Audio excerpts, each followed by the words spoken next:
Hola, Padre Pedro. Me gusta mucho el programa. Yo estaba separada de la iglesia, pero gracias a él me estoy acercando de nuevo. ¿Qué es hereje y apóstata?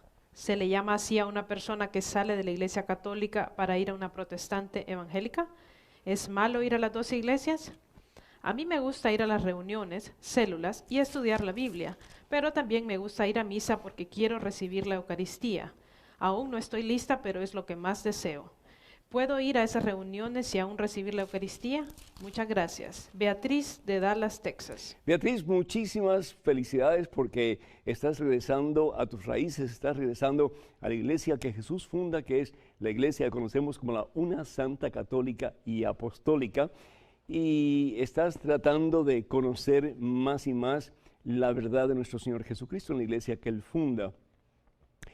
Una cosa que es importante, que yo quiero que tú estés consciente, que cuando hablamos acerca de un hereje, una persona hereje, es una persona que enseña cosas que están contradictorias o en contradicción a las enseñanzas de la iglesia que Jesús funda, que es la iglesia católica.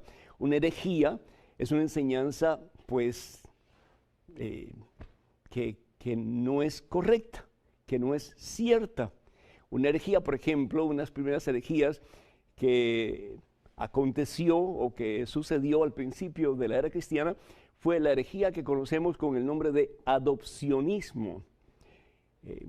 Gente empezó a creer que Jesucristo es el hombre perfecto, que Jesucristo es hijo de Dios, pero hijo adoptivo de Dios, es decir, que Jesús no es de la misma esencia que el Padre, por lo tanto, Jesús no es Dios. Y hasta hoy día, esa creencia es parte de la fe, especialmente de los testigos de Jehová, que no creen que Jesucristo es Dios, creen que Jesús es el hombre perfecto, pero Jesús no es Dios. Y también los mormones, que creen básicamente lo mismo, es decir, que Jesús no es Dios.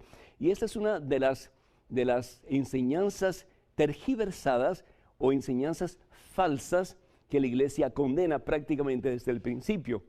Tenemos que estar conscientes que la iglesia de Jesucristo, dice la palabra de Dios en 1 Timoteo, capítulo 3, versículo 15, dice la palabra de Dios, pilar y base de la verdad. La iglesia de Jesucristo, si Jesús funda su iglesia es para que conozcamos la verdad, ¿no es cierto? Y para que conociendo la verdad, que al fin y al cabo es Jesús, podamos obtener la salvación que Jesús ya nos ha dado a través de su pasión, muerte y resurrección. Entonces, lo que enseña la iglesia es la verdad que Jesús quiere que nosotros conozcamos. Por lo tanto, dice la palabra de Dios, 1 Timoteo, capítulo 3, versículo 15, es vivo pilar y base de la verdad. Cualquier otra cosa que enseñen que no esté de acuerdo con lo que enseña la iglesia católica es una herejía. Cuando hablamos de apóstata o apostasía, es simplemente dejar la iglesia de Jesucristo por cualquier otra iglesia.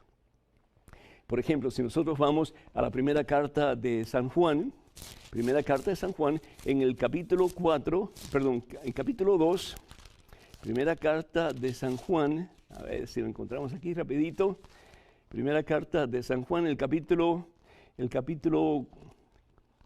4, capítulo 2, versículo 18 y al 19, dice, hijitos, estamos en la última hora, y dice el Señor a través de San Juan, la gente que salió de entre nosotros no era de los nuestros, si hubieran sido los nuestros, se hubieran quedado con nosotros. Es decir, la única iglesia que había al principio era la iglesia que Jesús fundó, que era la iglesia católica, y de ahí no había otro. Y San Juan le llama a estas personas que sean de la iglesia los anticristos. ¿Por qué? Porque Jesús pide al Padre, Padre, que todos sean uno como tú y yo somos uno.